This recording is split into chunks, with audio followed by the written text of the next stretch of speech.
Hello everyone, इस video में हम सॉल्व करेंगे सीबीएसई का sample question paper.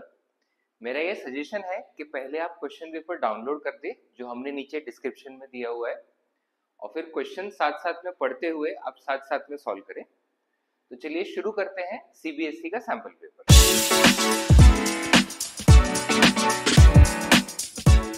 First question पढ़ते हैं। Vidhi and Seema were partners in the firm, sharing profits and losses in the ratio 3:2. Their capitals were 1,20,000 and 2,40,000. They were entitled to interest on capital at 10%, and the firm earned a profit of 18,000 during the year. The interest on Vidhi's capital will be. अब यहाँ पे सबसे पहला calculation ये बनता है कि Capitals दोनों पार्टनर्स के ऐड करेंगे तो टोटल आता है 3,60,000 और उस पर 10% इंटरेस्ट हो जाएगा 36,000, जबकि हमारे पास उतना प्रॉफिट अवेलेबल ही नहीं है, सिर्फ 18,000 प्रॉफिट अवेलेबल है। तो ये हमने पहले एमसीक्यू वीडियोस में डिस्कस किया है कि जब भी सफिशिएंट प्रॉफिट्स ना हो तो जितना प्रॉफिट अवेलेबल हो उसको बस कैपिटल रेशियो में डिस्ट्रीब्यूट कर दो। Accordingly 1,20,000 and 2,40,000, so capital ratio हो जाएगा 1:2 एंड 18,000 को 1:2 में डिस्ट्रीब्यूट करेंगे तो 6,000 एंड 12,000 आएगा। अब उसमें से पहले पार्टनर का शेयर पूछा है तो वो ऑब्वियसली 6,000 है, तो फर्स्ट क्वेश्चन का आंसर ए ऑप्शन है 6,000। Next assertion, if the amount of any liability is understated then the revaluation account will be debited to restore the liabilities amount to its actual value।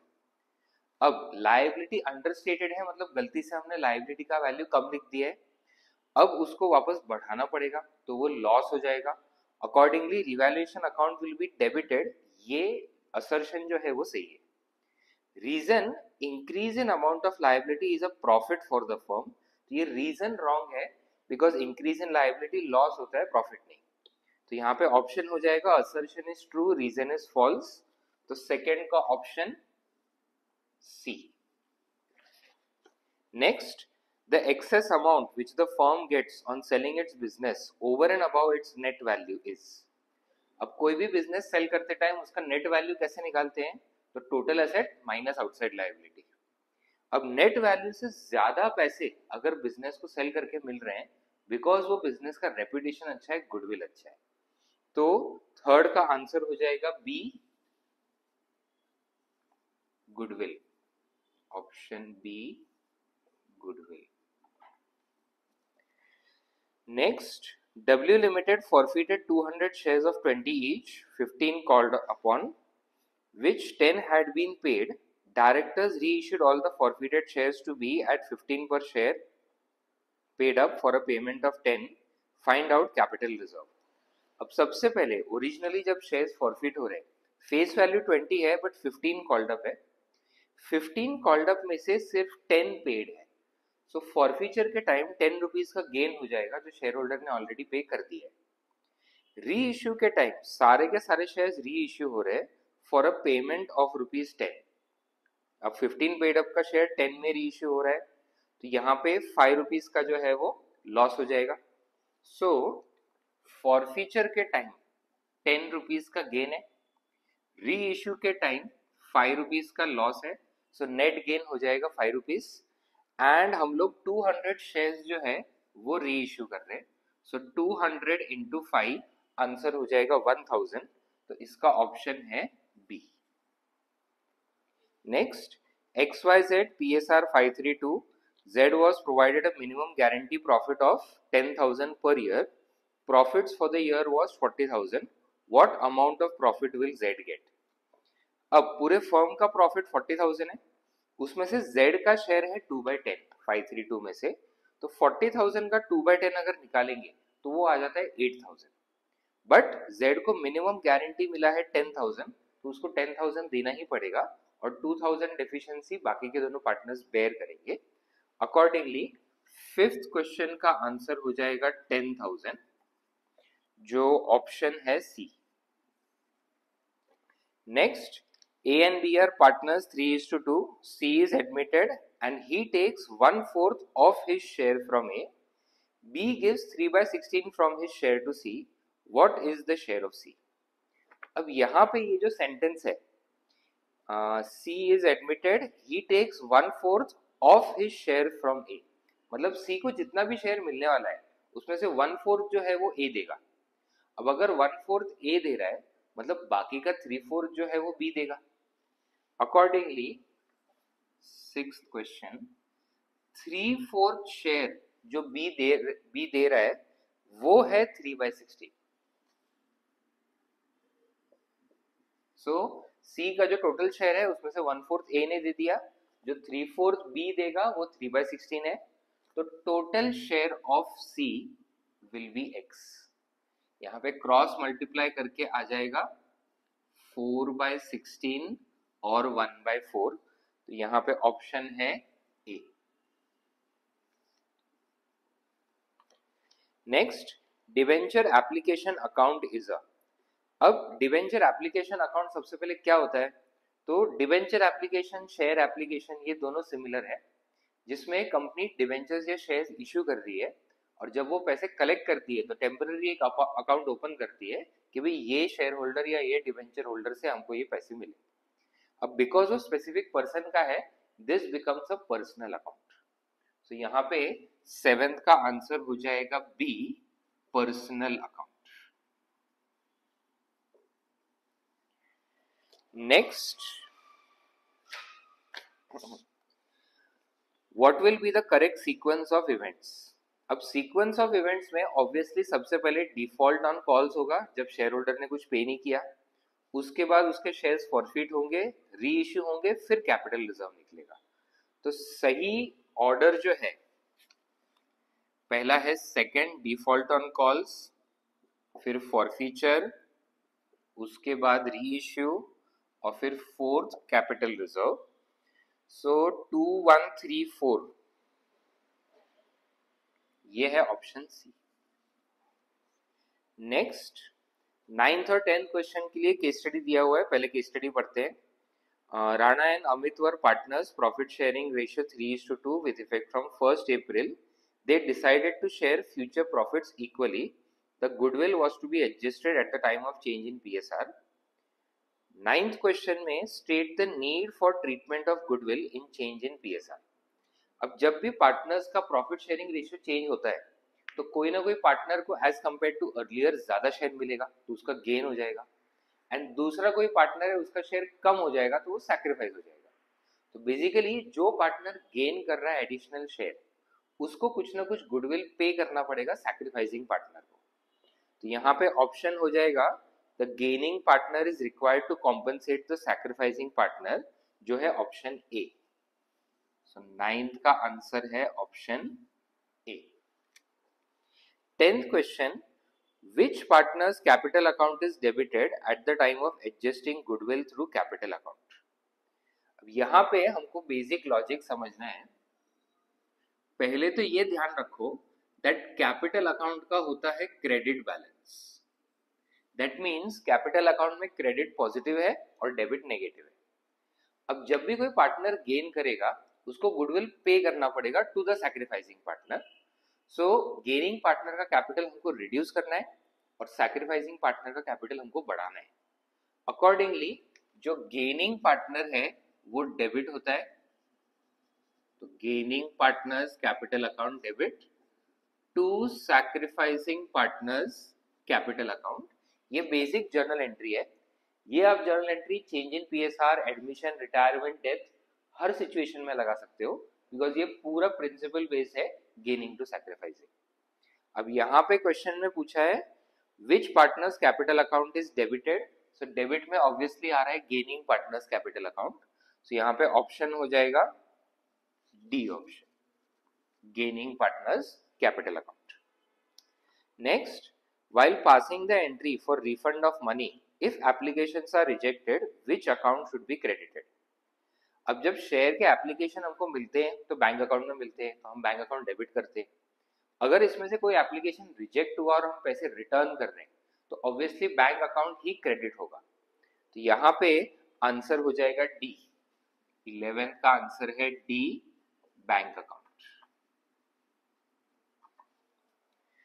Next, Ashok and Ravi were partners in a firm sharing profits and losses in 7:3. they admitted Chandar. The new profit sharing ratio is 2:1. Chandar brought 24,000 for his share of goodwill. Calculate the amount Ravi compensate to Ashok in the above transaction. अब यहाँ पे 12th question में Ashok and Ravi दो old partners है और new partner admit हो रहा है चंदर. अब अशोक एंड रवि का जो ओल्ड रेशियो है वो 7:3 दिया है एंड चंदर के एडमिट होने के बाद न्यू रेशियो भी दिया है 2:2:1. अब नॉर्मल सिचुएशन में जब भी कोई न्यू पार्टनर फर्म में एडमिट होता है तो उस पार्टनर को गेन होता है. तो यहाँ पे हमने प्रिंसिपल पढ़ा that gaining partner will have to pay goodwill to the sacrificing partners. Accordingly, जो न्यू पार्टनर है उसको दोनों ओल्ड पार्टनर्स को गुडविल देना चाहिए. बट यहाँ पे अगर क्वेश्चन में हम रीड करेंगे calculate the amount Ravi compensate to Ashok share in the about transaction. मतलब यहाँ पे रवि भी अशोक को कॉम्पनसेट कर रहा है. दैट मीन्स जब हम सैक्रिफाइसिंग रेशियो निकालेंगे तो रवि का सैक्रिफाइस नहीं गेन आएगा. चेक करके देखते हैं. सैक्रिफाइसिंग रेशियो का बेसिक फॉर्मूला होता है old ratio minus new ratio. So A का सैक्रिफाइसिंग रेशियो ओल्ड है 7/10 माइनस न्यू है 2/5. वैसे ही आर का सैक्रिफाइसिंग रेशियो ओल्ड है 3/10 माइनस न्यू है 2/5. सो ये हो जाएगा 7 माइनस 4 3/10 और ये हो जाएगा 3 माइनस 4 माइनस 1/10. इसका मतलब अगर आर का सैक्रिफाइसिंग रेशियो नेगेटिव आ रहा है मतलब आर सैक्रिफाइस नहीं गेन कर रहा है. And gaining partner always has to compensate the sacrificing partners. So R will have to compensate A. अब कितना कॉम्पनसेट करना पड़ेगा तो वहां पे क्वेश्चन में गुडविल ऑफ द फर्म दिया हुआ है. तो C brought 24,000 for his share of goodwill. अब C का शेयर ऑफ गुडविल दिया है जिसके बेसिस पे पूरे फर्म का गुडविल हम कैलकुलेट करेंगे और फिर रवि का शेयर कितना होगा वो निकालेंगे. तो ये हम सीधा भी कर सकते हैं. न्यू पार्टनर जो है उसका शेयर है 1/5 और 1/5 शेयर के लिए ये पार्टनर 24,000 का गुडविल लेके आ रहा है. आर जो है यहाँ पे 1/10 का गेन कर रहा है तो उसके लिए उसको कितना गुडविल लाना चाहिए. क्रॉस मल्टीप्लाई करके आंसर आ जाएगा 12,000. तो ये ऑप्शन है ए. ओके नेक्स्ट क्वेश्चन पढ़ते हैं. 13th question. Dash is the excess of actual profit over normal profit. अब एक्चुअल प्रॉफिट अगर नॉर्मल प्रॉफिट से ज्यादा है तो जो एक्स्ट्रा अमाउंट है उसको सुपर प्रॉफिट बोलते हैं. तो यहाँ पे 13th का आंसर हो जाएगा be super profit. Next profit and loss appropriation account is prepared. अब प्रॉफिट एंड लॉस अप्रोप्रिएशन का वर्ड ही हमने डिस्कस किया हुआ है फंडामेंटल्स ऑफ अकाउंटिंग के वीडियो में कि अप्रोप्रिएशन का मतलब होता है प्रॉफिट को डिस्ट्रीब्यूट करना या डिवाइड करना पार्टनर्स के बीच में. सो इसका आंसर हो जाएगा to find out the divisible profit. So 14th का आंसर भी है B to find out divisible profit. Next 15th question. ABCR partners उनकी कैपिटल्स दिए 30,000, 20,000, 10,000. C retired and new profit sharing ratio between A and B is 1:2. On C's retirement, goodwill of the firm is 30. What amount of goodwill will be debited to B's account? अब यहाँ पे वापस वही आ गया. एक partner retire हो रहा है मतलब वो सैक्रिफाइस कर रहा है और जो बाकी के पार्टनर्स कंटिन्यू करेंगे वो अब गेन करेंगे. तो ऑब्वियसली ये कंटिन्यूइंग या गेनिंग पार्टनर्स को कुछ ना कुछ गुडविल पे करना पड़ेगा. अब यहाँ पे सिर्फ बी का शेयर पूछा है. What amount of goodwill will be debited to B's account. मतलब बी गेन कर रहा है इसलिए वो डेबिट हो रहा है. तो सिर्फ हम बी का गेन निकालेंगे. अब बी का गेन कैसे निकालेंगे तो गेनिंग रेशियो का फॉर्मूला होता है new ratio minus old ratio. Accordingly B's gaining ratio. तो B का न्यू रेशियो है 2/3 माइनस इनका ओल्ड रेशियो. तो they were sharing profits in the ratio of their capitals जो है 3:2:1. तो उसमें से B का शेयर हो जाएगा 2/6। सो यहाँ पे 4 माइनस 2 2/6 और 1/3। अब टोटल गुडविल है 30,000। सो इसमें से 30,000 इंटू बी का गेन है 2/6 या 1/3 which is 10,000। So B's capital account will be debited with 10,000। ये हो गया option A. Next, Ramesh and Suresh are partners sharing profits in the ratio 2:1. Ramesh's capital and Suresh's capital are given. They admit Mahesh for 1/5 share in future profits. He brings proportionate capital. How much capital will be brought in by Mahesh? अब दो old partners है, दोनों के Capitals दिए 1,02,000 और 73,000।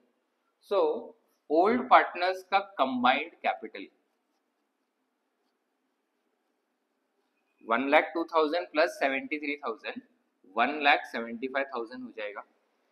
Then new partner को हम लोग 1/5 शेयर दे रहे हैं, तो ओल्ड पार्टनर्स के लिए कंबाइंड शेयर बचता है 4/5। So accordingly combined share of the old partners 4/5 है। सो 4/5 शेयर के लिए पार्टनर्स ने 1,75,000 का कैपिटल रखा है, तो 1/5 शेयर के लिए न्यू पार्टनर कितना लाएगा? क्रॉस मल्टीप्लाई करेंगे तो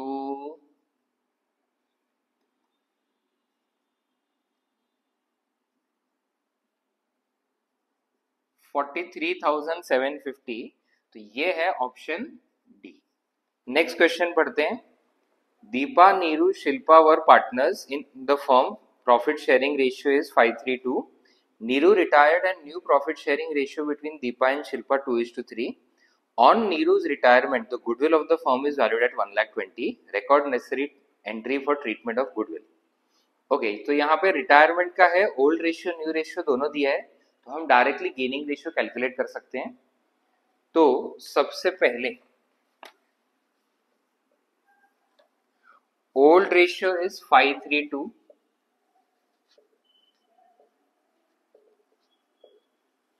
एंड नीरू के रिटायर होने पे new ratio is 2:3. So Deepa's gaining ratio, new ratio minus old ratio 5/10 and Shilpa's gaining ratio, new ratio minus old ratio 2/10.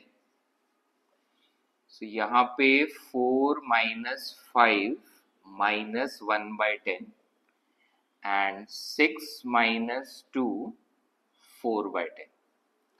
अब D का गेनिंग रेशियो नेगेटिव आ रहा है, मतलब इस पार्टनर का है सैक्रिफाइस, और यहाँ पे पॉजिटिव गेनिंग रेशियो मतलब गेन। अब गुडविल ऑफ द फर्म 1,20,000 दिया है।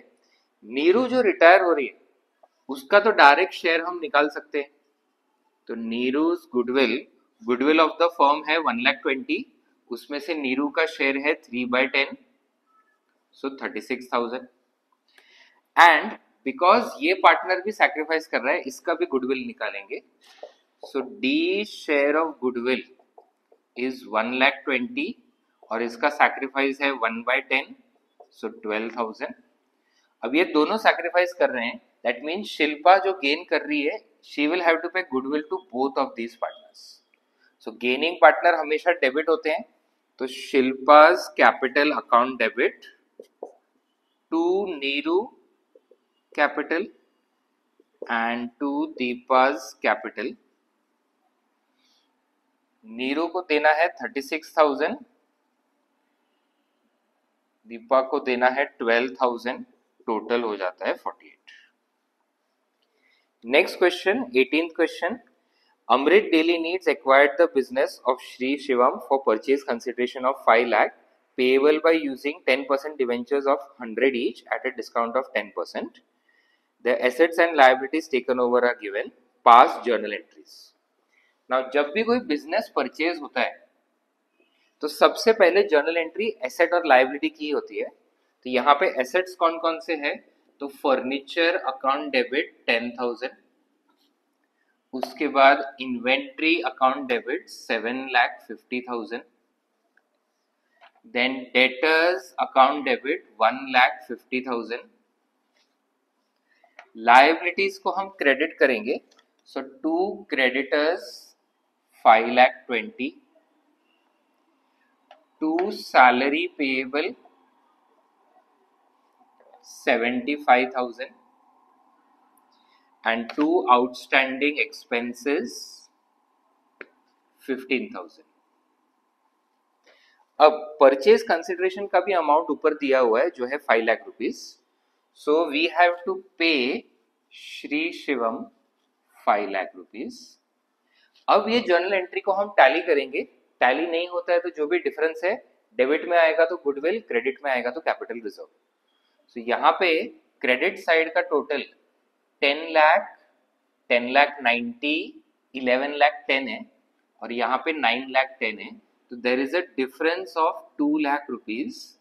ये हो जाएगा गुडविल डेबिट साइड में. देन हम लोग ये परचेज कंसिडरेशन 5 लाख रुपीज का पे कर रहे हैं bye issuing debentures. So next entry होगी डिवेंचर इशू की और ये डिवेंचर 10% डिस्काउंट में इशू हो रहे हैं. तो Shri Shivam account debit, discount on issue of debenture account debit to debentures. ना श्री शिवम में ऑब्वियसली 5 लाख रुपीज ही होगा. Now these debentures are issued at discount of 10%. तो नंबर ऑफ डिवेंचर्स कैलकुलेट करने के लिए हम फॉर्मूला यूज करेंगे amount due divided by face value minus discount. So amount due है 5 lakh rupees, face value of debenture है 100 माइनस डिस्काउंट है 10% मतलब 10 रुपीज. सो हमें कैलकुलेट करना है 5 लाख डिवाइडेड बाय 90. अब यहाँ पे पॉइंट में आएगा 5,555.5, तो उसको राउंड ऑफ करके 5,556 डिवेंचर्स हो जाएंगे बिकॉज डिवेंचर्स जो है वो पॉइंट में इश्यू नहीं हो सकते. अब डिवेंचर में आएगा 5,556 इंटू 100 एंड यहाँ पे 5,556 इंटू 10. So 55,560, 5,55,600.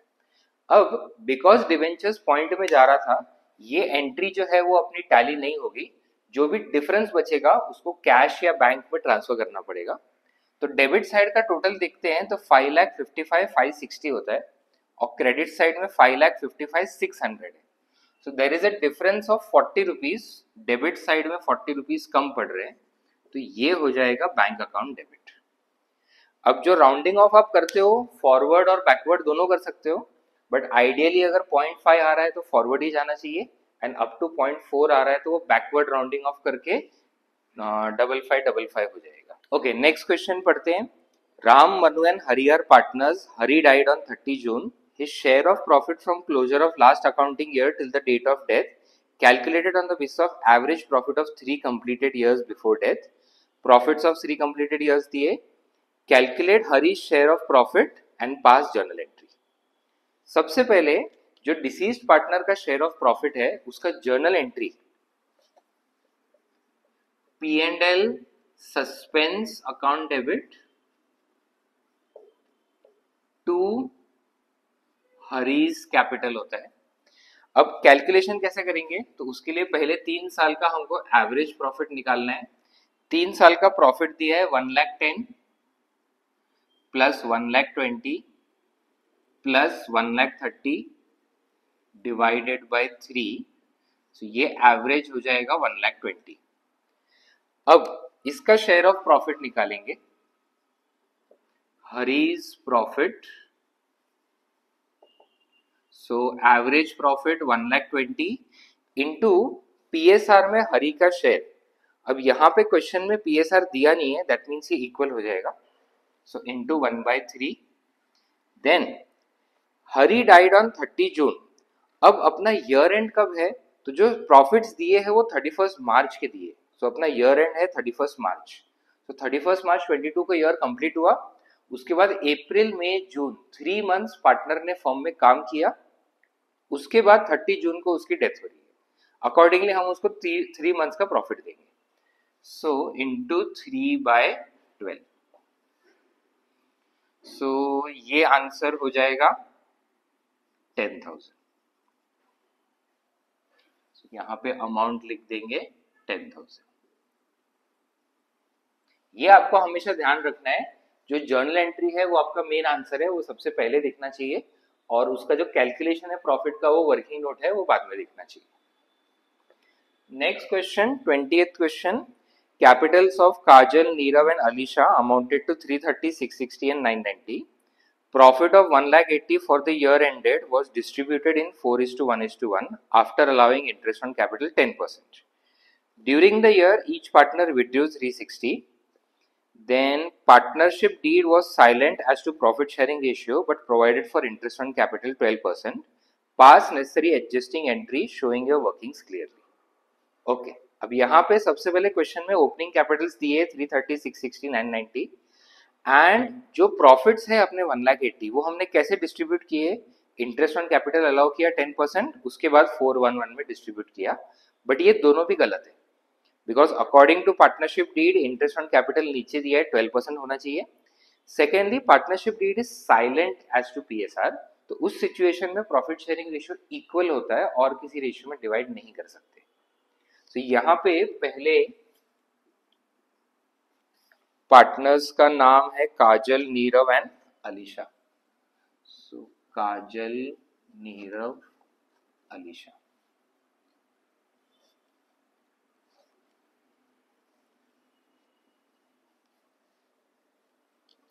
ओके सो हमने इंटरेस्ट ऑन कैपिटल अलाउ किया है 10%, तो सबसे पहले लिखेंगे interest on capital at the rate 10%, जो है 33, 66 एंड 99,000।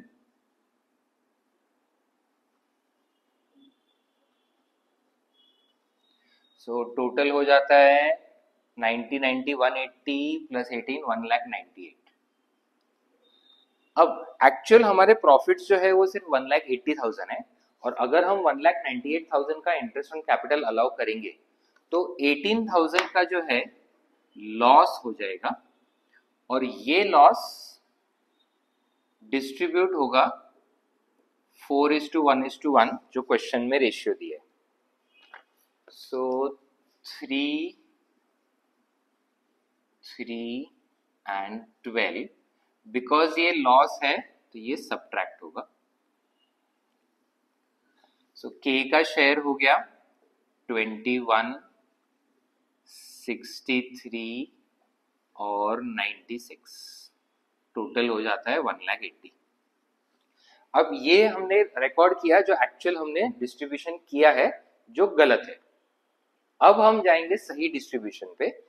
सही डिस्ट्रीब्यूशन के हिसाब से इंटरेस्ट ऑन कैपिटल 12% अलाउ होना चाहिए, एंड प्रॉफिट शेयरिंग रेशियो जो है वो नहीं दिया है तो ऑब्वियसली इक्वल होगा।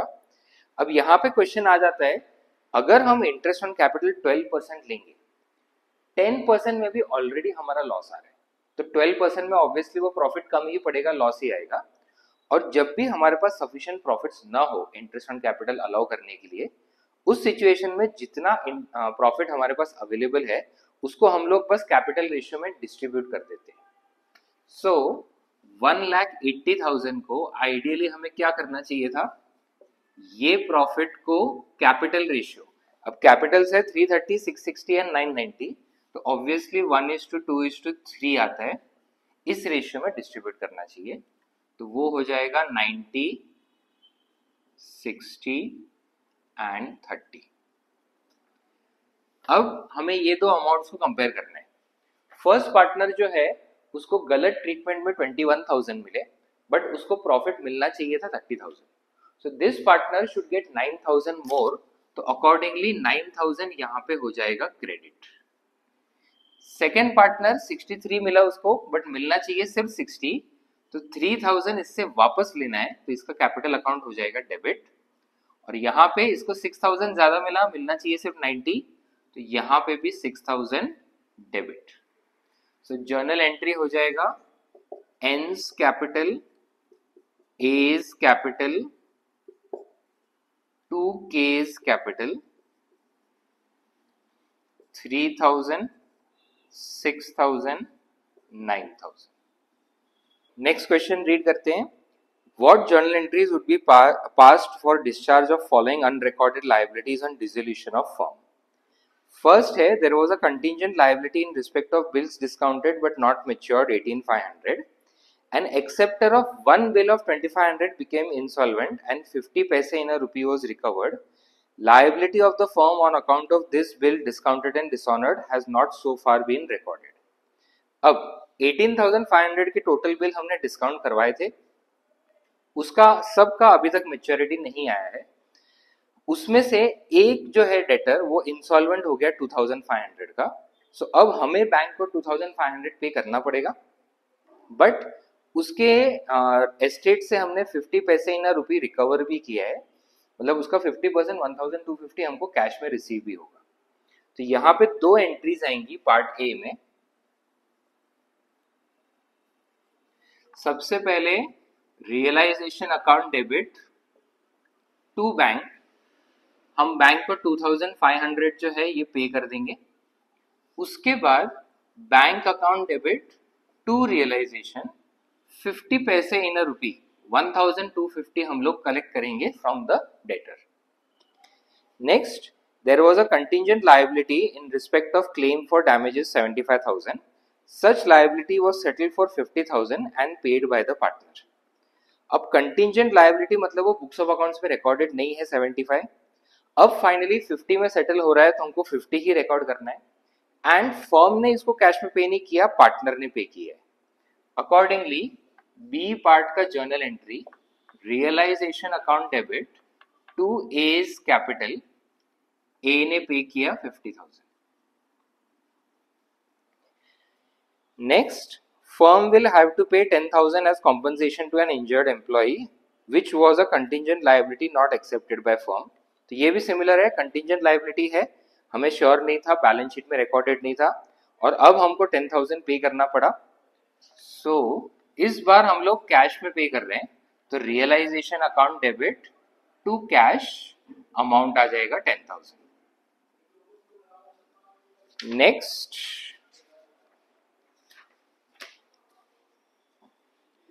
$5,000 for damages claimed by customer has been disputed. It was settled at 70% by compromise between customer and firm.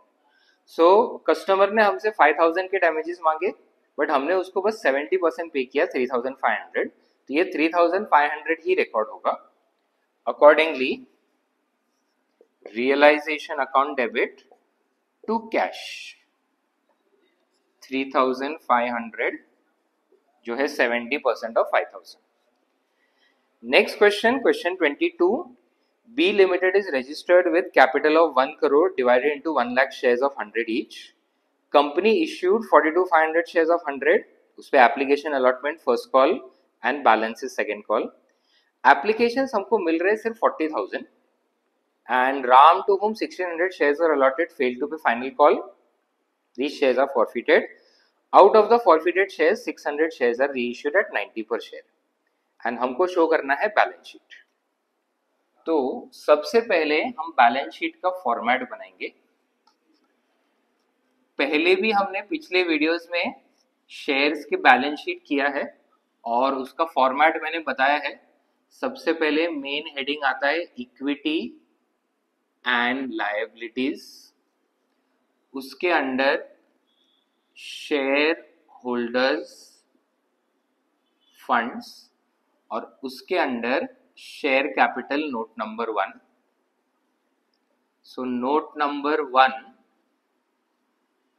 Share capital. अब ये नोट जो है सबसे पहले शुरू होगा ऑथोराइज्ड कैपिटल से. सो ऑथोराइज्ड कैपिटल क्वेश्चन में ऑलरेडी दिया है 1 lakh shares of 100 each. So 1 lakh shares at the rate ₹100, 1 crore. Next, हम लोग इश्यू कर रहे हैं 42,500 shares. So issued capital 42,500 shares of ₹100 each will come to 42,50,000. Then subscribed capital, अब 42,500 शेयर्स इश्यू किए बट एप्लीकेशन हमको मिले सिर्फ 40,000 शेयर्स का, तो यहाँ पे आएगा सबसे पहले 40,000 शेयर्स। अब ये 40,000 शेयर्स में से 1,600 शेयर्स पे जब हमको फाइनल कॉल नहीं मिला तो वो शेयर्स हमने फॉरफिट किए, तो 40,000 में से 1,600 शेयर्स माइनस हो जाएंगे, बट फिर 600 शेयर्स वापस री इश्यू हो गए, वो ऐड हो जाएंगे। अकॉर्डिंगली 40,000 शेयर्स, उसमें से माइनस फॉरफिटेड 1,600 प्लस री इश्यूड 600, सो 39,000 शेयर्स आते हैं एंड फुल्ली कॉल्ड अप है 100 रुपीज, सो 39 लाख। यहाँ पे जो शेयर्स फॉरफिट हुए बट री इश्यू नहीं हुए उसका फॉरफीचर अमाउंट हमें ऐड करना पड़ेगा। अब ये ऐसे कितने शेयर्स है, तो 1600 शेयर्स फॉरफिट हुए बट सिर्फ 600 शेयर्स री इश्यू हुए, मतलब 1000 शेयर्स री इश्यू नहीं हुए। ये 1000 शेयर्स पे शेयर होल्डर ने जो भी पे कर दिया है वो कंपनी का गेन है, वही फॉरफीचर अकाउंट में रिकॉर्ड होगा। तो फाइनल कॉल शेयर होल्डर ने पे नहीं किया, मतलब एप्लीकेशन, अलॉटमेंट और फर्स्ट कॉल पे हुआ है। Application plus allotment plus first call मिला के 70 रुपीज हो रहा है, तो 1000 इंटू 70 रुपीज, तो 70,000। सो टोटल हो जाएगा 39,70,000।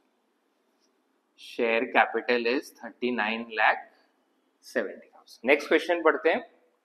Nitro paints invited 1,60,000 shares of 10 each at a premium of 3। उसमें application, allotment, balance on first call, applications receive for 1,80,000, 10,000 applications rejected, pro rata allotment made to rest. All calls were made duly accepted except allotment and final call from Aditya, who was allotted 3,200 shares. Shares are forfeited and half of the shares are reissued. Okay, सबसे first entry bank to share application, total हमको मिल रहे 1,80,000 applications into application money है 6 rupees, so 10,80,000।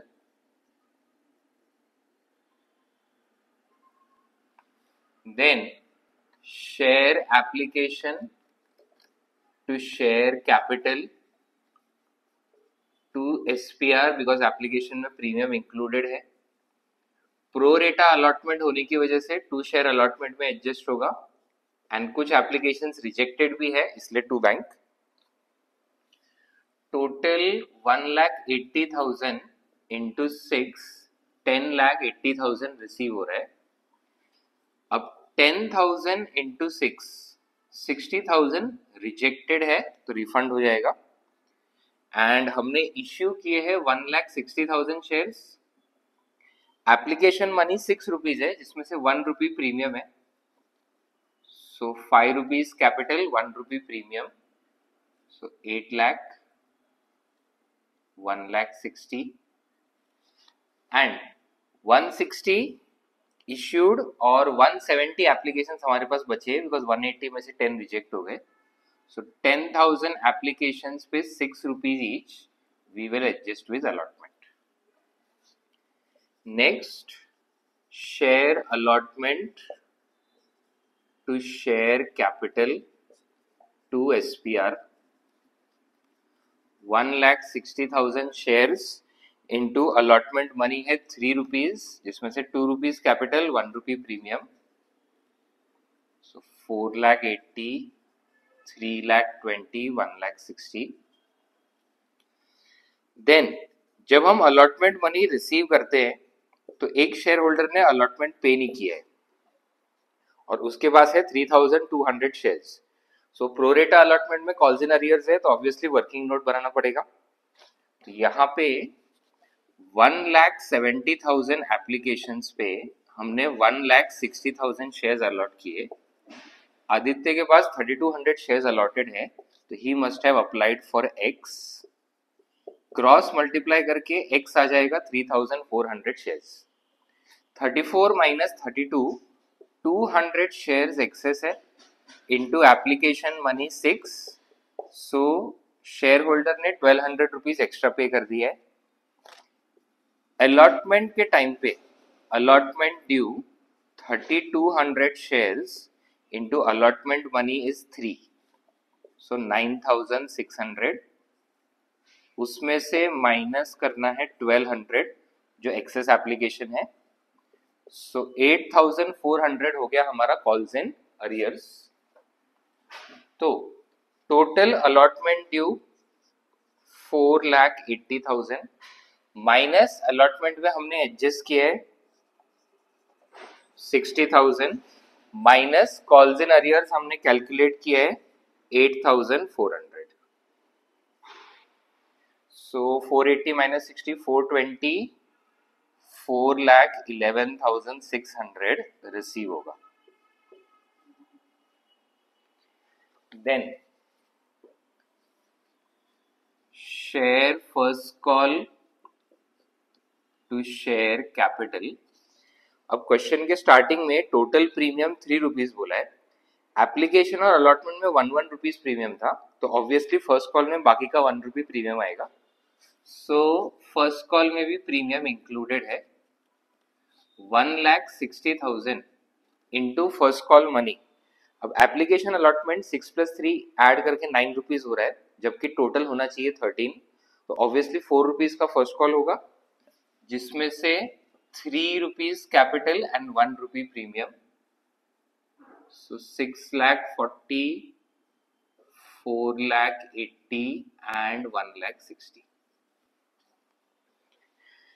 Next first call received, so bank to share first call. अब यहाँ पे आदित्य ने 3200 shares पे first call भी पे नहीं किया है, इस बार डायरेक्ट माइनस होगा। सो 1,60,000 में से 3,200 शेयर्स पे नहीं मिला, तो 1,56,800 इंटू 4 रुपीज,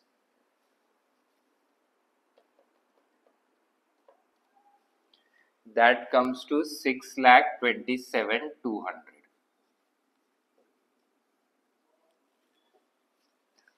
नेक्स्ट इसके बाद हम आदित्य के शेयर्स फॉरफिट करेंगे। फॉरफीचर के टाइम प्रीमियम भी डेबिट होगा, बिकॉज उसने अलॉटमेंट और फर्स्ट कॉल पे नहीं किया और दोनों में प्रीमियम इंक्लूडेड है। To share forfeiture, to share allotment and to share first call. Total 3200 shares into 10 rupees each, 32,000। Premium allotment के टाइम 1 एंड फर्स्ट कॉल के टाइम 1, टोटल 2 रुपीज उसने पे नहीं किया। अलॉटमेंट के टाइम कॉल्स इन अरियर्स हमने calculate किया है 8,400 एंड फर्स्ट कॉल मनी है 4 रुपीज, सो 12,800। नाउ 32 + 6 38,400 माइनस 84 30 12, तो 17,200 ये हो जाएगा फॉरफीचर अमाउंट। इसके बाद री इश्यू एंट्री। Now 3,200 shares में से half of the forfeited shares are reissued, मतलब 1,600 shares reissue हो रहे हैं, जिसका फेस वैल्यू है 10 रुपीज, तो 16,000 के शेयर्स है। बट रीइश्यू प्राइस जो क्वेश्चन में दिया है वो है 43,000, मतलब जो डिफरेंस है वो हो जाएगा premium. So 43 minus 16 is 27। Then share forfeiture to capital reserve. Shares cancel करते टाइम फॉरफीचर का अमाउंट है 17,200, री इश्यू के टाइम कुछ भी लॉस या फॉरफीचर नहीं है, तो यही अमाउंट सीधा कैपिटल रिजर्व हो जाएगा। बस सारे के सारे शेयर री इश्यू नहीं हो रहे, सिर्फ आधे शेयर री इश्यू हो रहे हैं, तो 17,200 का half, which comes to 8,600। Next question, X and Y partners PSR 2:1 balance sheet दिया है। Then they admitted Z on the same date. He brings 40,000 capital for 1/4 share, 15,000 goodwill. Half of the goodwill is withdrawn. Investment valued at 10, X takes over investment. Printer reduced by 20%, fixed assets by 10%. Unrecorded stationery 1,000. Last में capital adjustment है. By bringing in or withdrawing cash, capitals of X and Y are to be made proportionate to that of Z. अब ये question में balance sheet नहीं पूछा है, सिर्फ revaluation और पार्टनर्स कैपिटल पूछा है। तो सबसे पहले न्यू एंड सैक्रिफाइसिंग रेशियो का कैलकुलेशन होगा. Old ratio, equation 24, old ratio दिया है 2:1. न्यू पार्टनर का शेयर इज 1/4. यहाँ पे new ratio and sacrificing ratio का कैलकुलेशन आपको शो करना पड़ेगा. अदरवाइज यहाँ पे एक शॉर्टकट है. 1/4 न्यू पार्टनर का शेयर है तो कंबाइंड शेयर 3/4 बचता है. तो वो 3 को मल्टीप्लाई करना है ओल्ड रेशियो से. सो 3 2 6, 3 1 3 और 2 + 1 3. सो न्यू रेशियो हो जाएगा 2:1:1. सैक्रिफाइसिंग रेशियो और ओल्ड रेशियो ये मेथड से सेम आते हैं, तो सैक्रिफाइसिंग रेशियो भी हो जाएगा 2:1. अब सबसे पहले revaluation account.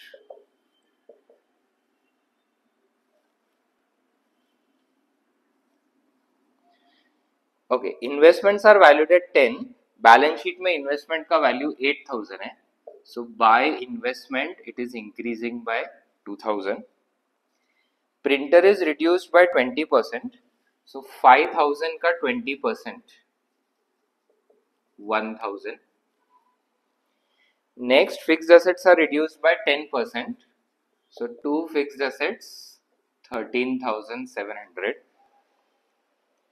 Then unrecorded stock of stationery is an asset, तो gain हो जाएगा. तो stock of stationery 1,000. इसके बाद 14,700 minus 3,000. सो 11,700 का बैलेंस क्रेडिट साइड पे है. तो बाय पार्टनर्स कैपिटल ये हो जाएगा लॉस.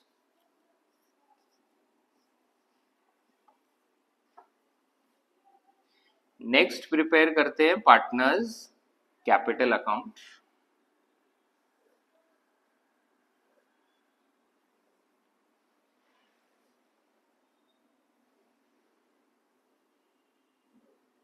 कैपिटल अकाउंट में सबसे पहली entry opening balance.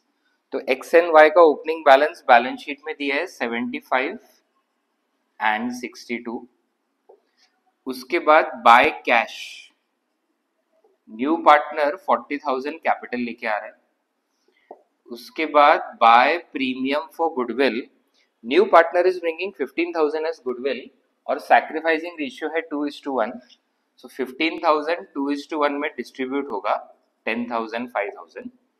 Half of this goodwill is withdrawn. So goodwill withdrawn के लिए डेबिट साइड में आएगा 2 कैश और 2 बैंक. यही अमाउंट का half 5,000 and 2,500. Next balance sheet में there is a general reserve 18,000. ये डिस्ट्रीब्यूट हो जाएगा 12,000 6,000. देन एसेट साइड पे कोई प्रोविजन या रिजर्व नहीं है. रिवैल्यूएशन में there is a loss. So to revaluation loss 11,700 को 2:1. So 3 into 3 is 9, 9s are 27. Then investment is taken over by X at 10,000. तो ये डेबिट साइड में आएगा टू इन्वेस्टमेंट और X के कॉलम में 10,000. उसके बाद कैपिटल एडजस्टमेंट में बोला है कि X एंड Y के कैपिटल्स को एडजस्ट करो on the basis of Z's capital. So इसके लिए वर्किंग नोट 1/4 शेयर के लिए Z is bringing a capital of 40,000. So total capital of the whole firm X cross multiply करके X की value आ जाएगी 1,60,000. So total capital of the new firm should be 1,60,000. अब यही 1,60,000 को हम न्यू रेशियो में डिस्ट्रीब्यूट करेंगे तो ये पार्टनर्स का बैलेंस कैरी डाउन हो जाएगा. न्यू रेशियो है 2:1. सो 80 40 40. अब कैपिटल अकाउंट बैलेंस करना है. जो भी डिफरेंस बचता है डेबिट में आया तो टू बैंक, क्रेडिट में आया तो बाय बैंक. सो सबसे पहले X. सो डेबिट साइड का टोटल 97 1,02,800. तो ऑब्वियसली डेबिट का टोटल ज्यादा है. 2800 और यहाँ का टोटल है 70, 80, 90, 97, सो 5800 का डिफरेंस है। देन y के केस में क्रेडिट साइड का टोटल ज्यादा है, 62 प्लस 11 इज 73 एंड यहाँ पे 45, 46, 400, so इसमें से माइनस करना है 46, 400, so 50 के अदर 23, 26, 600। डेबिट में जो डिफरेंस आ रहा है वो टू बैंक, क्रेडिट में जो डिफरेंस आ रहा है वो बाय बैंक। न्यू पार्टनर का कॉलम हमेशा टैली होगा 40-40 बिकॉज उसी के बेसिस पे हमने बाकी के कैपिटल्स एडजस्ट किए। 1,02,800 एंड 40,000। तो ये हो गया अपना 24th question. Next question 25th question, SGKR partners 532 balance sheet दिया है, यहाँ पे S is retiring and fixed assets reduced, provision for bad debts, stock is valued, S is taken over stock, goodwill of the firm दिया हुआ है। अब यहाँ पे भी कैपिटल एडजस्टमेंट है। S was paid cash brought in by G&K in such a manner that their capitals are proportionate and a balance of 58,000 is left in bank. New ratio भी दिया हुआ है 2:3। तो सबसे पहले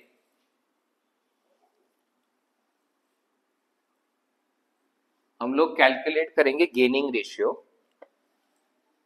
SGK ओल्ड रेशियो दिया है 532 एंड S इज रिटायरिंग, तो G is to K, new ratio is 2:3। So G is gaining ratio, new ratio 2/5 minus old ratio 3/10। वैसे ही K is gaining ratio, new ratio 3/5 minus old ratio 2/10। So 4 minus 3 1/10 and 6 minus 2 4/10। So gaining ratio हो गया 1:4। अब revaluation के adjustments है, तो revaluation account prepare करेंगे। Revaluation में fixed assets are reduced to 2,90,000। अब बैलेंस शीट में पहले से 3,60,000 है, तो 70,000 का लॉस डेबिट साइड में रिकॉर्ड होगा। Next provision for bad debts 5%। Balance sheet में डेटर्स का वैल्यू है 1,60,000, तो उसपे 5% प्रोविजन 8,000 हो जाएगा। Then stock is valued at 2,18,000। पहले से बैलेंस शीट में स्टॉक ज्यादा है 2,40,000, तो उसको रिड्यूस करके 240 से 218 there is a difference of 22,000। Okay, so 22,830 1 lakh. तो बाय पार्टनर्स कैपिटल लॉस हो जाएगा 1 lakh. Next partners capital account.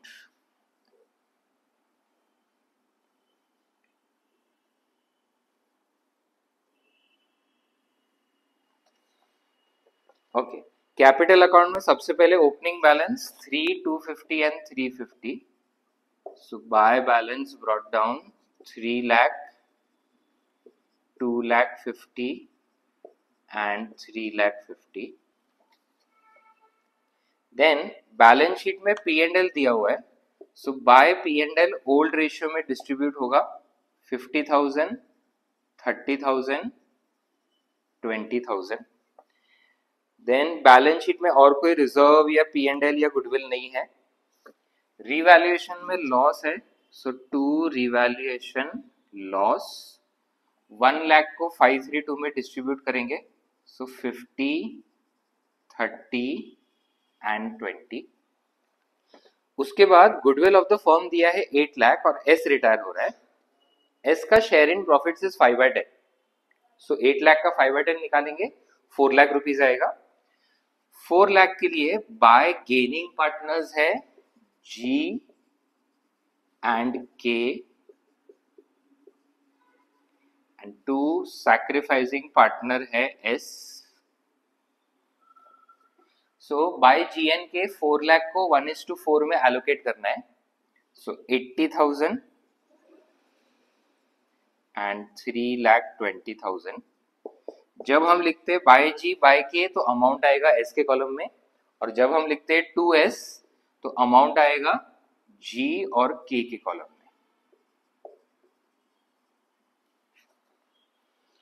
Okay, अब यहाँ पे जो कैपिटल एडजस्टमेंट है, तो पिछले सैंपल पेपर की वीडियो में भी हमने ऐसा कैपिटल एडजस्टमेंट किया था, जिसमें मैंने टेक्निक सिखाया था कि आप पहले बैलेंस शीट बना के, वो बैलेंस शीट टैली नहीं होगा, जो डिफरेंस बचेगा वही कैपिटल लिख सकते हैं। अब इस क्वेश्चन में उन्होंने जानबूझ के बैलेंस शीट पूछा ही नहीं है, सो दैट आप वो टेक्निक यूज ना कर सके। वैसे भी हमको वर्किंग नोट में पूरा कैलकुलेशन शो करना ही है, सो हम शॉर्ट में रफ में एक छोटा सा बैलेंस शीट बना के निकाल सकते हैं, और फिर वर्किंग नोट भी बना के दिखाना पड़ेगा।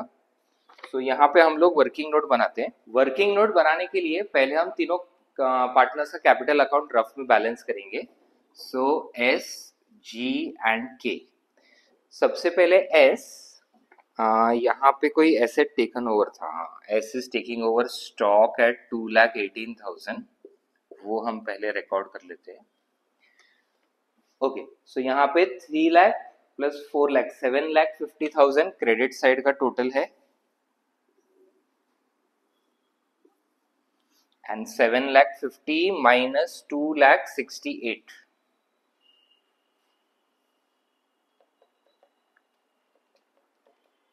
सो बैलेंस आ जाएगा S का 4,82,000। Then G partner 2,80,000 minus 1,10,000, so 1,70,000, and third partner 3,70,000 minus 3,40,000, so 30,000। अब ये तीनों कैपिटल्स को हमको ऐड करना है, so 4,82,000 प्लस 2 लाख इज 6,82,000। इसमें हमको ऐड करना है जो बैंक बैलेंस हमको मेंटेन करना है, which is given in the adjustment. So 58,000 का बैंक बैलेंस हमको मेंटेन करना है। सो 680 प्लस 50 730 7,40,000 माइनस जो हमारे पास एग्जिस्टिंग बैंक बैलेंस है 1,40,000। ये एडलेस करके जो डिफरेंस बचता है 6 lakh, this is the capital of the new firm, और इसी को न्यू रेशियो में डिस्ट्रीब्यूट करना है। उससे हमको मिल जाएगा 2 balance carried down. So new ratio GNK का है 2:3, सो 2,40,000 एंड 3,60,000। अब जो पार्टनर रिटायर हो रहा है, 2 बैंक उसको हमें पे कर देना है। तो जो S का बैलेंस निकला था 4,82,000, वो डायरेक्ट पे कर दो। बाकी दोनों पार्टनर्स उसको पे करने के लिए कैश लेके आएंगे। तो यहाँ पे बाय बैंक आएगा दोनों पार्टनर्स के लिए। अब ये अमाउंट निकालने के 2 मेथड्स है, एक तो नॉर्मल मेथड, तो बैलेंस लिखने के बाद वापस टैली करो। दूसरा, G का पहले हमने बैलेंस निकाला हुआ है 1,70,000, बट हमको ईयर एंड में चाहिए 2,40,000। So 170 minus 240, he will have to bring in another 70,000। और K का बैलेंस वैसे 30,000 बचा था, बट अब इसका बैलेंस होना चाहिए 3,60,000, तो he will have to bring in another 3,30,000। So ये कंप्लीट हो गया अपना capital account. Okay, next question, pass journal entries relating to issue of debentures. अब यहाँ पे अलग अलग डिवेंचर्स अलग अलग रेट ऑफ प्रीमियम डिस्काउंट पे इश्यू और रिडम्पशन हो रहा है। इसकी जर्नल एंट्रीज, फर्स्ट पार्ट जो दिया है, issued ₹30,000 10% debentures of 100 each at 10% premium, redeemable at 15% premium। अब यहाँ पे आपको एक बहुत इंपॉर्टेंट पॉइंट पे ध्यान देना है। जब वो बोलते हैं इश्यूड, तो उसमें नंबर ऑफ डिवेंचर्स भी दे सकते हैं और अमाउंट ऑफ डिवेंचर्स भी दे सकते हैं। अगर नंबर ऑफ डिवेंचर्स दिए हैं तो उसको फेस वैल्यू से मल्टीप्लाई करना पड़ेगा, बट यहाँ पे जैसे अमाउंट दिया है कि ₹30,000 के डिवेंचर इश्यू हुए, उस केस में डिवाइड करके हमको नंबर ऑफ डिवेंचर्स कैलकुलेट करना पड़ेगा। तो यहाँ पे 30,000 divided by 100 which comes to 300 debentures. So यहाँ पे हर डिवेंचर की एंट्री को हम दो पार्ट्स में डिवाइड करेंगे। पहली एंट्री हमेशा लिखेंगे bank to debenture application and allotment. 300 debentures issue हो रहे हैं और 100 रुपीज का डिवेंचर इश्यूड एट 10% प्रीमियम, तो 110 रुपीज में इश्यू होगा 33,000। और फिर सेकेंड एंट्री में एडजस्टमेंट देंगे, debenture application and allotment to debenture. अब इश्यू के टाइम जो प्रीमियम है उसके लिए लिखेंगे 2 SPR। रिडम्पशन के टाइम भी प्रीमियम है तो फ्यूचर में लॉस होने वाला है, उसके लिए प्रोविजन क्रिएट करेंगे 2 प्रीमियम ऑन रिडम्पशन। और ये जब भी लिखते हैं तो एंट्री टैली नहीं होती, टैली करने के लिए डेबिट में आता है loss on issue of debentures. Total 300 debentures into 110, 33,000। इसमें से 100 रुपीज का डिवेंचर है, 10 रुपीज का SPR, सो 30,000, 3,000। 15% का प्रीमियम ऑन रिडम्पशन है, सो 15 रुपीज 4,500। और वही अमाउंट लॉस ऑन इश्यू में आएगा 4,500। Next, S Limited issued 1,011% debentures of 100 each at 6% discount redeemable at premium। अब यहाँ पे ऑलरेडी नंबर ऑफ डिवेंचर्स दिया है 1000, तो वापस उसको डिवाइड करने की जरूरत नहीं है। तो second part, bank to debenture application and allotment. 1000 debentures issued at 6% discount है, सो 1000 इंटू 94 रुपीज होगा, 94,000। Then debenture application and allotment to debenture। अब यहाँ पे रिडम्पशन के टाइम प्रीमियम है, सो क्रेडिट में प्रोविजन बनाएंगे 2 प्रीमियम ऑन रिडम्पशन, और डेबिट में आएगा loss on issue of debenture. ये loss on issue of debenture account में हम इश्यू के टाइम का discount as well as redemption का प्रीमियम दोनों कंबाइन करके भी लिख सकते हैं। सो 1000 इंटू 94 ये इश्यू प्राइस है, और फेस वैल्यू ऑफ डिवेंचर 100 है, सो 1 लाख। रिडम्पशन के टाइम प्रीमियम 5% बोला है, सो premium on redemption 5 rupees will become 5,000। Loss on issue में डिस्काउंट है इश्यू के टाइम का 6 और प्रीमियम है रिडम्पशन के टाइम का 5, सो 6 + 5 टोटल हो जाता है 11, so 11,000। Third part, issued 10,000 debentures of 50 each at 10% premium, redeemable at par है। सो यहाँ पे third one, bank to debenture application and allotment. Total हम लोग इश्यू कर रहे हैं 10,000 डिवेंचर्स एंड फेस वैल्यू है 50। These debentures are issued at 10% premium, मतलब 55, so 5,50,000। And debenture application and allotment to debenture to SPR। Redemption के time redemption at par है तो उसका कुछ इफेक्ट नहीं होगा। So total 5,50,000 application allotment money, जिसमें से 5 लाख मेन डिवेंचर है, 50,000 premium. Next question, question 27, which of the following item is not added or deducted whilst preparing cash flow statement। अब सबसे पहला ऑप्शन दिया है dividend received. Dividend received investing activity में add होता है, तो ये ऑप्शन सही नहीं है। फिर डिविडेंड पेड भी फाइनेंसिंग एक्टिविटी में माइनस होता है, and purchase of goodwill investing activity में परचेजेस जो है वो सब्ट्रैक्ट होते हैं। सो एक ही ऑप्शन है बोनस शेयर्स इश्यूड। अब ये कैश फ्लो स्टेटमेंट में क्यों रिकॉर्ड नहीं होता, because this is a non cash transaction. Bonus share issue करते टाइम हम फ्री के शेयर्स देते हैं शेयर होल्डर्स को, उसके बदले उनसे कुछ कैश लेते नहीं है, तो ये कैश फ्लो में ना ऐड होता है ना सब्ट्रैक्ट। सो 27 का आंसर है B. Next, 28, when managers try to show bad financial position by making changes in financial data. So top level managers books of accounts को मैनिपुलेट करके जब रिजल्ट इंप्रूव या खराब करना चाहते हैं तो उसको बोलते हैं विंडो ड्रेसिंग. तो आंसर हो जाएगा option A. Next, buyback of equity shares is concerned with. Now buyback of equity shares का मतलब है हम इक्विटी शेयर होल्डर्स को उनका पैसा रिटर्न कर दें.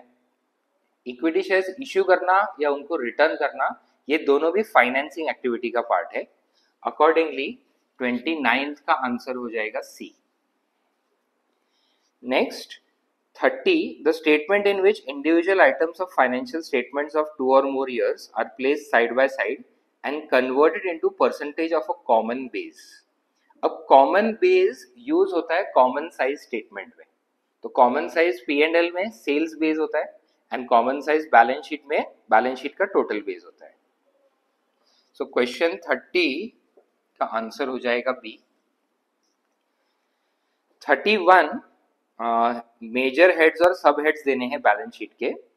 सबसे पहला है current मैच्योरिटीज of long term debts. तो कुछ लॉन्ग टर्म डेट्स है वो अभी इस साल मैच्योर होके उसको रीपे करना है, तो ये भी current liabilities other current liability में आ जाएगा. Furniture and fixtures tangible asset का पार्ट है.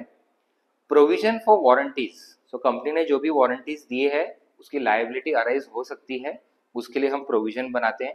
तो ये लॉन्ग टर्म प्रोविजंस में आएगा under non current liabilities. Income received in advance is a current liability other current liability. Capital advances मतलब हमने किसी को लॉन्ग टर्म लोन्स दिए हैं, तो ये नॉन करंट एसेट्स में long term loans and advances में जाएगा. And advances recoverable in cash within the operating cycle. So हमने कुछ शॉर्ट टर्म क्रेडिट दिया है किसी डेटर को, तो ये करंट लायबिलिटीज में ट्रेड रिसीवेबल का पार्ट ही हो जाएगा. सो क्वेश्चन 32 में return on investment and net asset turnover ratio calculate करने को पूछा है. अकाउंटिंग रेशियो का जब भी क्वेश्चन होता है तो सबसे पहले हमको फॉर्मूला लिखना होता है जो जो रेशियोज पूछे हैं उसके, तो उसके बेसिस पे हमको पता चल जाता है क्या क्या कैलकुलेट करना पड़ेगा. तो रिटर्न ऑन इन्वेस्टमेंट का फॉर्मूला होता है PBIT upon capital employed into 100. अब PBIT के लिए क्वेश्चन में प्रॉफिट आफ्टर टैक्स ऑलरेडी दिए है. सो इसका एक टेबल है जिससे हम लोग लॉजिक समझ सकते हैं. PBIT में से पहले माइनस होता है इंटरेस्ट, तो मिलता है PBT. उसके बाद माइनस होता है टैक्स, तो मिलता है प्रॉफिट आफ्टर टैक्स.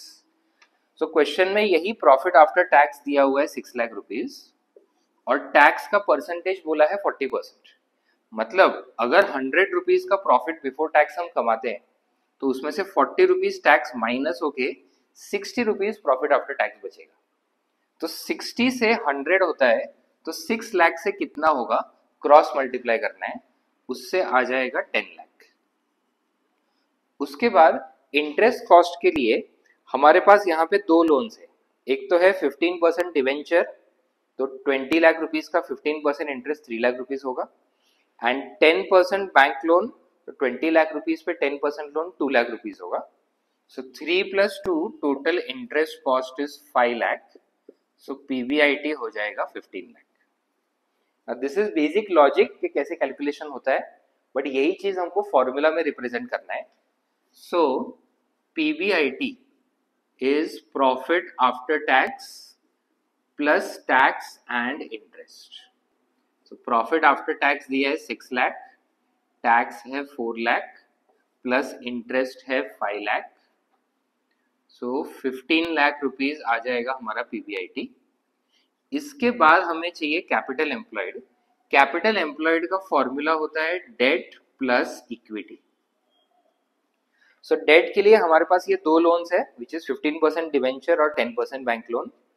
इक्विटी के लिए यहाँ पे preference share capital, equity share capital और रिजर्व्स एंड सरप्लस तीनों दिए है. सो अकॉर्डिंगली डेट है 20 + 20 40 lakhs plus preference share capital 30 lakh, equity share capital 40 lakh और रिजर्व्स 10 लाख. सो 1 करोड़ 20 लाख। अब इससे हमारा रिटर्न ऑन इन्वेस्टमेंट निकल जाएगा 15 lakh PBIT upon capital employed 1 crore 20 lakh into 100,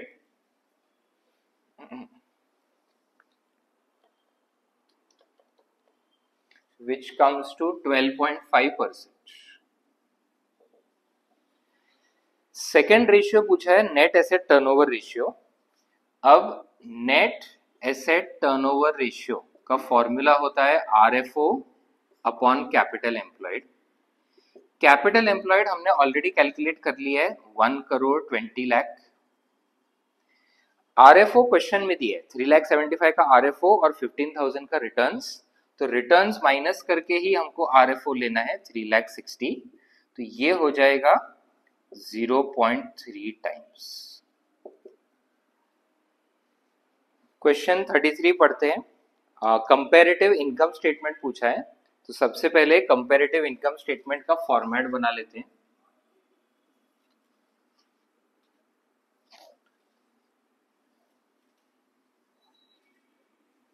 comparative income statement में पर्टिकुलर्स यहाँ पे प्रीवियस ईयर दिया है 2022, करंट ईयर 23, उसके बाद absolute change and percentage change. Okay, because ये इनकम स्टेटमेंट है, स्टार्टिंग होगा हमेशा आरएफओ से, इसमें से माइनस होगा कॉस्ट ऑफ आरएफओ, जिससे निकलता है ग्रॉस प्रॉफिट।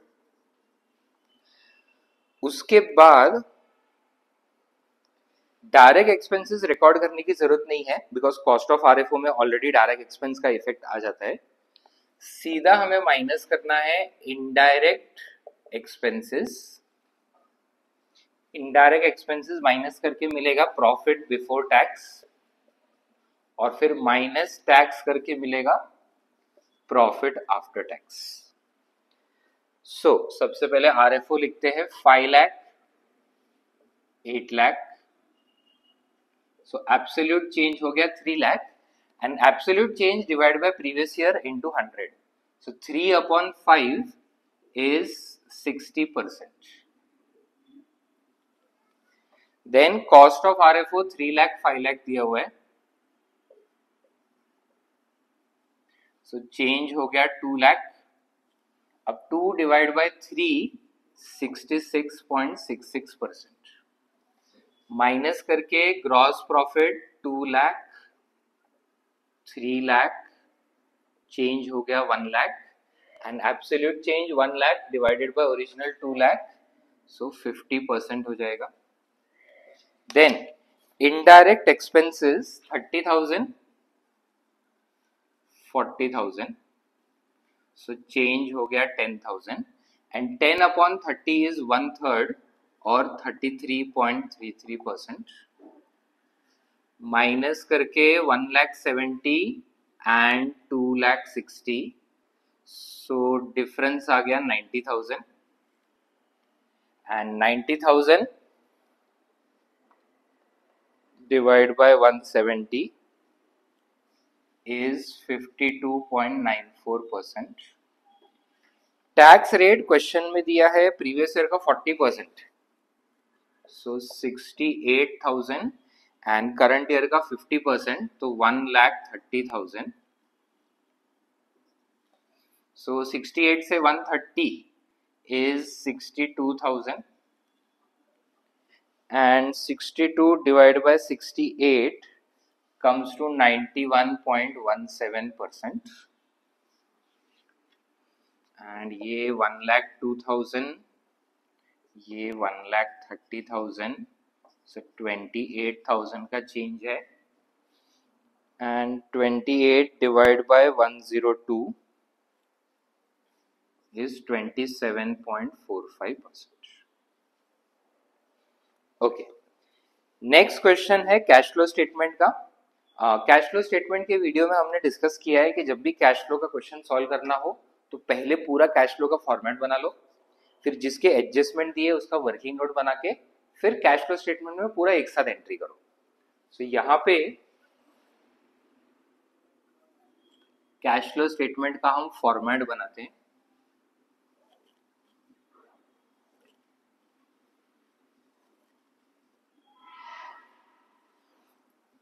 सबसे पहले होता है cash flow from operating activities, जिसमें नेट प्रॉफिट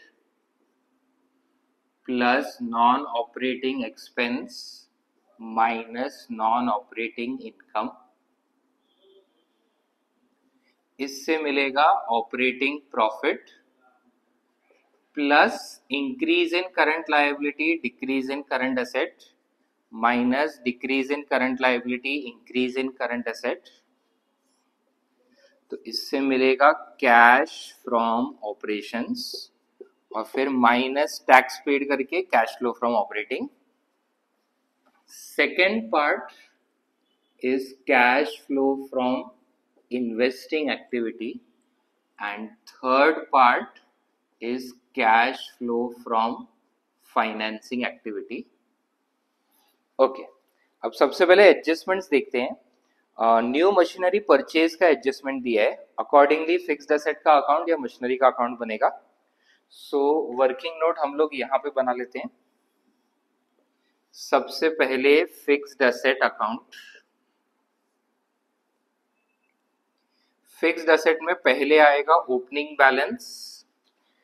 तो बैलेंस शीट में जो फिक्स्ड एसेट्स दिए हैं, ओपनिंग बैलेंस है 1,75,000। ओपनिंग बैलेंस डेबिट में आया बिकॉज ये एसेट है। क्लोजिंग बैलेंस क्रेडिट में, क्लोजिंग बैलेंस है 2,10,000। देन मशीनरी परचेज्ड डेबिट में रिकॉर्ड होता है टू बैंक 50,000। अब डेबिट साइड का टोटल आ रहा है 2,25,000, बट यहाँ पे है सिर्फ 2,10,000।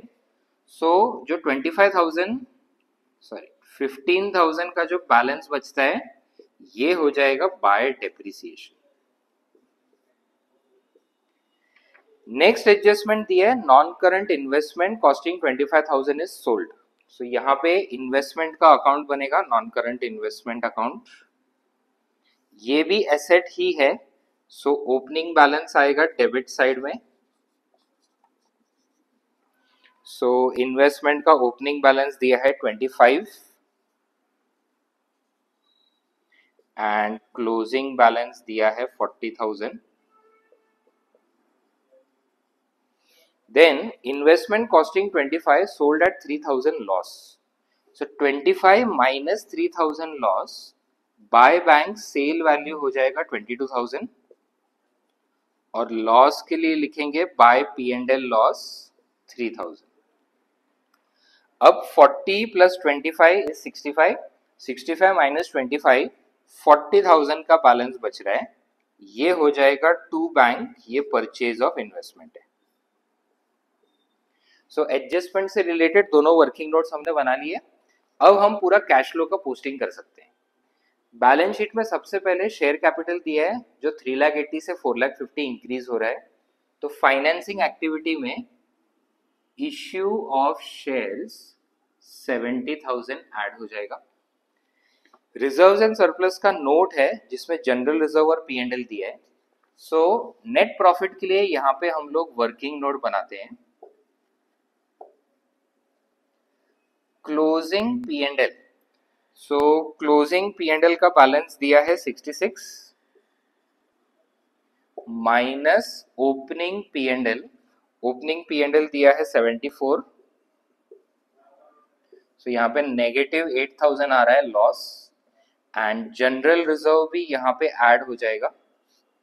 तो जनरल रिजर्व 1 लाख से 1,40,000 इंक्रीज हो रहा है, सो 40,000।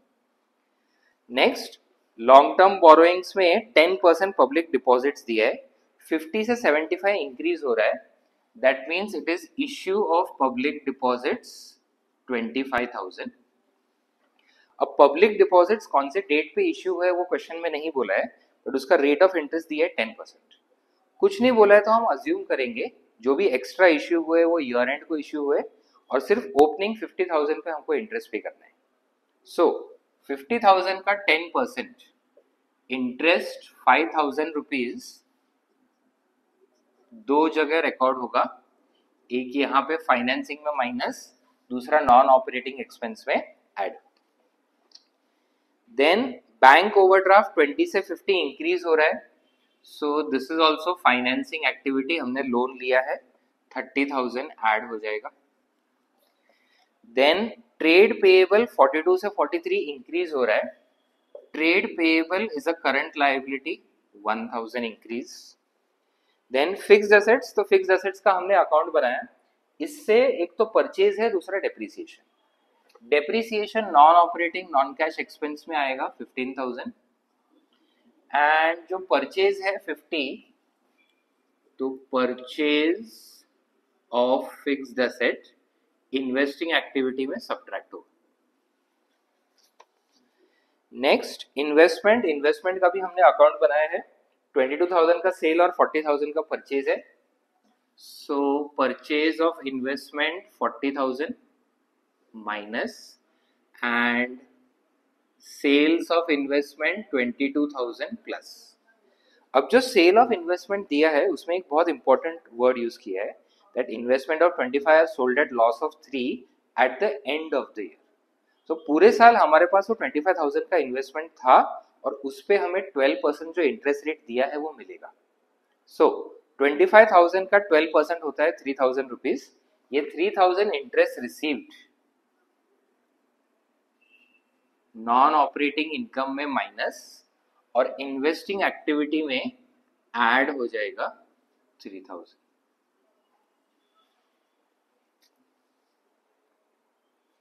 देन इन्वेस्टमेंट के बाद इन्वेंट्री 2,80,000 से 3,00,000 इंक्रीज हो रहा है, इंक्रीज इन इन्वेंट्री 20,000 सब्ट्रैक्ट हो जाएगा।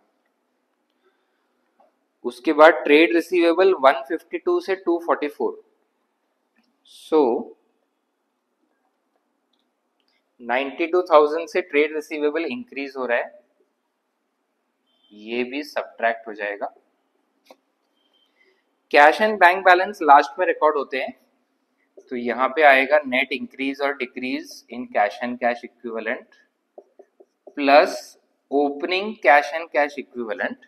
सो ओपनिंग कैश है 34 और ये ऐड करके लास्ट में क्लोजिंग कैश आना चाहिए 30। ओके, अभी हमने सारे एडजस्टमेंट्स और बैलेंस शीट का पोस्टिंग कर दिया, सो अब बचा है बस टोटलिंग। तो सबसे पहले नेट प्रॉफिट 32,000 जो आता है वो हम नेट प्रॉफिट में लिख देंगे। Then 32 plus 20 is 52 minus 3 is 49, 49 plus 1 is 50, 50 minus 1,12 is 62,000 negative. Tax paid नहीं दिया है तो ऑपरेटिंग का आंसर हो गया 62 negative. Then 25 minus 90, so 65,000 negative, and यहाँ पे 1,25,000 माइनस 5, सो 1,20,000 पॉजिटिव।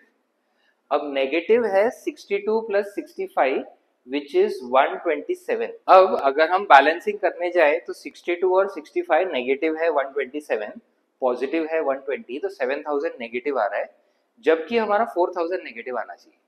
सो कहीं ना कहीं हम 3,000 का अमाउंट भूल गए, तो ऑटोमेटिकली हमारा नजर जाता है इधर लॉस ऑन इन्वेस्टमेंट जो हमने नॉन ऑपरेटिंग एक्सपेंस में ऐड नहीं किया। सो ऐसे भी हम लोकेट कर सकते हैं मिस्टेक्स।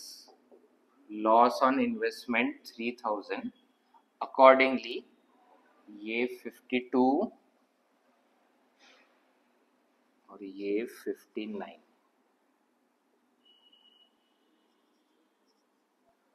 सो नेगेटिव 59 नेगेटिव 65, तो ये हो जाएगा 124 और पॉजिटिव 120।